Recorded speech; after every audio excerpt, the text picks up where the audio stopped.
Israel और France के टकराव से भारत के सामने एक जटिल समस्या खड़ी हो गई और यह समस्या कितनी जटिल हो सकती है, इसके बारे में खुद वायुसेना ने क्या बताया। वहीं ईरान युद्ध की वजह से इजराइल और फ्रांस का जो टकराव हुआ, अब वहां पे भारत अपने हथियारों को कैसे हैंडल करेगा और भारत के सामने मिक्स्ड वेपन की क्या समस्या है, इन सभी के बारे में बहुत ही दिलचस्प जानकारियां हैं जिसे हम इस वीडियो में आगे जानेंगे। जैसा कि इजराइल एक छोटा सा देश है, लेकिन उसकी समस्या बहुत बड़ी है क्योंकि यूरोप के देश कभी भी इजराइल के साथ खड़े नहीं होते। वहीं Slovenia, Spain, Italy, Belgium, Netherlands, Norway, Europe के इन देशों ने पहले ही इजराइल के हथियारों पे प्रतिबंध लगा दिया है, लेकिन अब यूरोप के सबसे ताकतवर देश यानी फ्रांस के साथ भी इजराइल के टकराव की बड़ी शुरुआत हो गई। इजराइल ने फ्रांस पे आरोप लगाया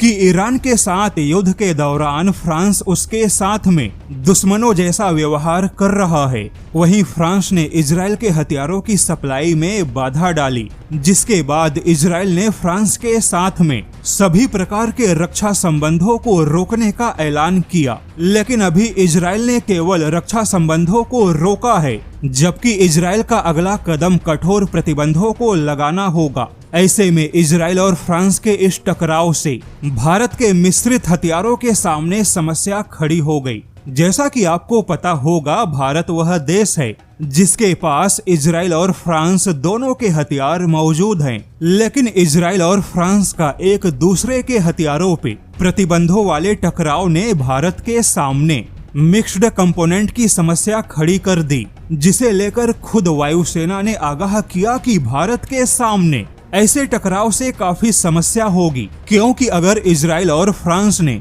एक दूसरे के हथियारों को प्रतिबंधित किया तब भारत के सामने समस्या खड़ी हो सकती है। जैसे कि भारत फ्रांस के राफेल में इजराइल के प्रिसीजन स्ट्राइक मिसाइलों का इस्तेमाल नहीं कर पाएगा, जैसा कि भारत ने अपने राफेल में इजराइल के कुछ अपग्रेड इंटीग्रेशन की तैयारियां की है। ऐसे में इजराइल और फ्रांस ने एक दूसरे पे प्रतिबंध लगा दिया, तब भारत के लिए अपने हथियारों पे इन दोनों देशों के मिश्रित कंपोनेंट या तकनीक का इस्तेमाल करना मुश्किल होगा, क्योंकि या तो इंटीग्रेशन अप्रूवल में देरी होगी या फ्रांस कह सकता है कि राफेल में इजराइल का कुछ भी इस्तेमाल नहीं होगा। और जैसा कि भारत पहले से ही राफेल में खुद अपने स्वदेशी मिसाइलों को लगाने के लिए संघर्ष कर रहा है, लेकिन इजराइल और फ्रांस के टकराव से समस्या केवल भारत की वायुसेना के सामने नहीं, बल्कि भारत की डिफेंस और स्पेस एजेंसियों के सामने भी इसी प्रकार की समस्या खड़ी होगी।